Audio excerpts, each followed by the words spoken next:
Did you know that this fifth generation Toyota 4Runner has been with us since 2010? That's 13 years.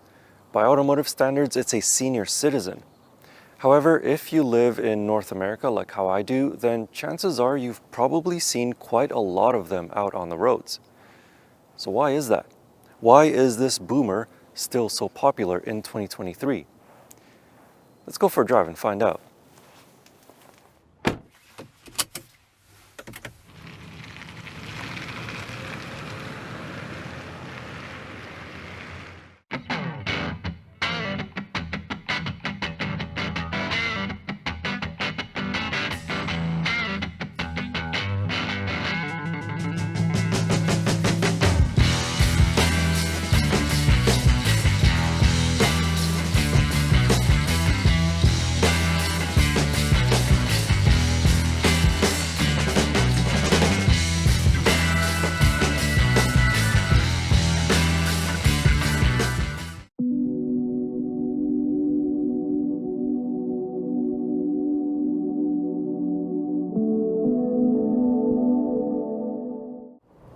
Well, this 4Runner isn't popular because of its power. It does have a big 4-liter V6 that's naturally aspirated, but it only produces 270 horsepower and 278 pound-feet of torque. There are more powerful turbocharged 4-cylinder engines out there. And actually, Toyota has a 3-cylinder turbocharged engine that produces 300 horsepower, although that one isn't really meant for hauling such a big SUV and towing stuff with it. But anyway, I am digressing. I wouldn't say that this engine is underpowered, but it's a little bit underpowered, particularly when you load it up with cargo and passengers or when you start to tow something. You can feel it struggling when you want to overtake another vehicle on a highway or when you're going up a really steep hill. However, when it's unloaded like how it is right now, it's an adequate amount of power. However, the somewhat bad news doesn't really end there. The throttle response is quite slow. It's not sharp enough. It would be great if it had different drive modes so that you can put it into sport mode and have a sharper throttle response. But the way that it's set up right now, it just feels lazy. I will say this though, the throttle response is great for off-roading because you want it to be a little bit softer and a little bit smoother. But for city streets, it would be nice if it was sharper, or at least have a different mode for it to be sharper. Because when you just want a burst of acceleration, you really need to push down on that throttle. Pretty much full throttle it in order to get the engine to respond and also the transmission to downshift. Because this transmission really likes to keep the RPMs as low as possible. And speaking of the transmission, it's a 5-speed automatic. When's the last time you saw a 5-speed auto? The last that I can remember a 5-speed in a brand new car was sometime in the early and mid 2000s. If you can think of one that came after that, let me know in the comments. I'm kind of curious. But at least this transmission shifts nice and smoothly, so it's not really going to bother you with rough shifts. But because it is a 5-speed, and because the engine is so big, and because the 4Runner is such a heavy SUV, fuel economy is not that great. It is rated at 14.8 liters per 100 kilometers in a city, and 12.5 liters per 100 kilometers on a highway. I have been driving mostly on highways during my time with this 4Runner, and because of that, I have been able to average 13.6 liters per 100 kilometers. However, I suspect that if I were to drive mostly in a city environment, I probably would be closer to that 15 liters per 100 kilometers mark.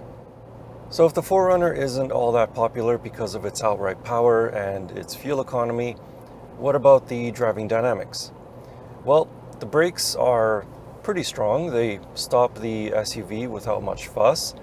However, the brake pedal feels a little bit mushy when you first apply your foot on it.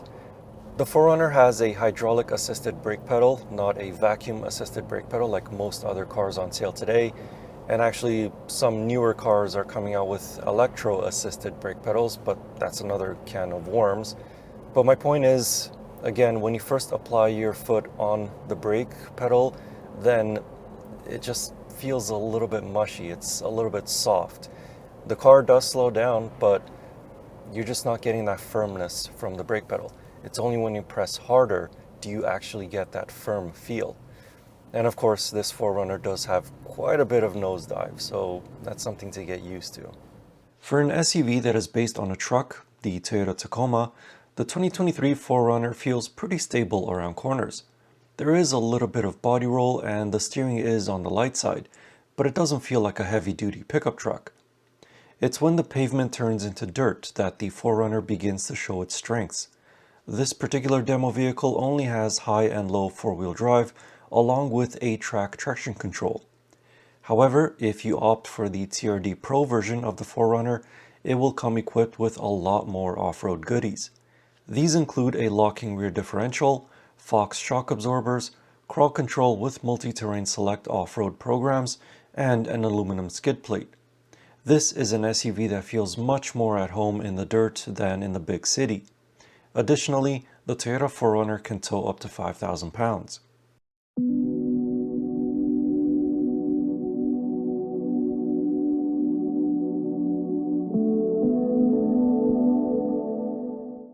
For a body-on-frame type of SUV, the 2023 Toyota 4Runner is actually quite comfortable. It's not perfect, however, but for what it is, it'll satisfy the needs of most families. It's on roads that have a lot more manhole covers and potholes that are closely packed together that the ride begins to be a bit more bouncy as the suspension tries to settle the body. With its boxy shape, the Toyota 4Runner induces a lot of wind noise on highways. This is the most evident sound that intrudes into the cabin, with tire noise following a close second. It's not so bad that you have to yell at your passengers in order to have a conversation, but it's definitely noticeable. Engine noise is fairly well subdued so long as the RPMs remain below 2000. What about interior space then? Well, up here in the front seats there is plenty of it, even if you're as tall as myself at 6'4". Legroom not a problem and headroom more than plentiful. Although this seat is in its lowest position, so that's why I have so much headroom. Even so, I still have excellent visibility out the front, out the side, and even out the back. And I'm still sitting pretty high up, so it feels like as though I'm sitting in a mid-sized truck. So I can easily see over smaller cars or even smaller crossover SUVs. Legroom in the back seats behind my tall 6'4" driving position is adequate. My knees are just barely touching the back of the front seats. Headroom is a bit less than in the front, and the rear seat cushions make you sit quite a bit higher up than in the front. The rear seats can also recline for a bit more comfort, and they recline by quite a lot. This particular 4Runner is a 2-row, but you can get the 4Runner as a 3-row SUV. With the rear seats up, the Toyota 4Runner has 1,337 liters of cargo space. The opening is large and the rear seat can be folded for more space, up to 2,514 liters to be exact. But the bottom cushion needs to be pulled up first before the backrest can be folded. Additionally, the rear window can be lowered for quick access into the trunk or for ventilation for your dog. Back here in the front, the Toyota 4Runner is definitely showing its age. This 5th generation has had updates ever since it was introduced back in 2010, but you do notice how old everything looks. However, that is not really a complaint because I actually quite like this. All of the controls are well laid out and you know exactly what each button does and what each knob does. All of the climate controls and knobs are big and chunky, so even if you are wearing gloves during the winter months, you can still easily use them. There's none of that BS where you have to dig through the touchscreen or the infotainment system to change the temperature. Everything in this Toyota 4Runner is simple, straightforward, and it gives you a sense of familiarity, which in a sense kind of makes it feel a little bit more relaxing, at least to me it does, because there's no massive touchscreen with controls that you have to constantly focus on the touchscreen to change, like the climate, for example. In this 4Runner, you can keep your eyes straight when you're driving, and there's the big knob. I've adjusted the temperature to my liking, and I haven't had to look away from the road up ahead. Whereas with other cars with touchscreen, especially with climate controls that are built into the touchscreen, they do distract you from the job of actually driving. And in this 4Runner, it doesn't do that. It's very straightforward, very simple, and again, really relaxing in here.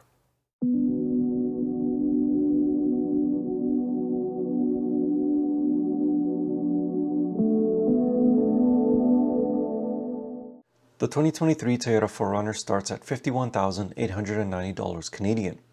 The price can quickly go up as a fully loaded TRD Pro 4Runner can cost as much as $67,000 Canadian. Throw in the fees and taxes and it'll be hovering around the $80,000 Canadian mark. So by now you're probably wondering what this 40th anniversary package adds onto the standard 4Runner. Well, essentially it is just an appearance package. So you're getting these retro graphics on the outside. You can have it in red, white, or black paint. There's a 40th anniversary badge on the tailgates. You get bronze Toyota lettering on the tailgate as well as on the front grille. On the inside, there is satellite navigation, another 40th anniversary badge on the dashboard, and embossing on the headrests. And back to the outside, you're also getting these sweet looking 17-inch TRD wheels. They do look pretty cool, although I'm not sure that they look $3,330 cool. That's how much this package costs. Quite a bit for just a bit of garnish, but I do like the wheels. Other features of this standard 4Runner include heated front seats, heated steering wheel, dual zone automatic climate control, power sunroof, 8-way power adjustable driver's seat, 4-way for the passenger, soft text upholstery, keyless entry, and push-button start. The infotainment system is displayed on an 8-inch touchscreen, and it's the older Toyota infotainment system. It looks really old when compared to the new Toyota infotainment system, but at least it does support Apple CarPlay and Android Auto. The 2023 Toyota 4Runner comes equipped with standard Toyota Safety Sense, which includes pre-collision system, auto high beams, lane departure warning, and adaptive cruise control. There's also blind spot sensors with rear cross traffic alert and a standard backup camera. So why is this ancient Toyota 4Runner still so popular in 2023? It's not for the power, it's not for the fuel economy, it's not for the technology or the gadgets, it's not for the driving dynamics. I think it's because of its simplicity and off-road capability. This is an SUV in which you can throw in all of your outdoor equipment, your kids, your pet, and tackle light to rough off-roading, depending on the trim level, of course. You can also throw in all of your groceries, take the kids to school, and never have to worry about breaking down or being stressed out by the technology that doesn't always work as it should. The 2023 Toyota 4Runner is a simple, analog, straightforward SUV in an increasingly complex automotive market. If you'd like to know more about this 2023 Toyota 4Runner, I wrote a more detailed review of it over on my website. You can find that link in the video description or in the pop-up banner in the top right corner. And as always, I will see you in the next car or truck or most likely another SUV. Anyway, thank you for watching. I hope you enjoyed this video and see you next time.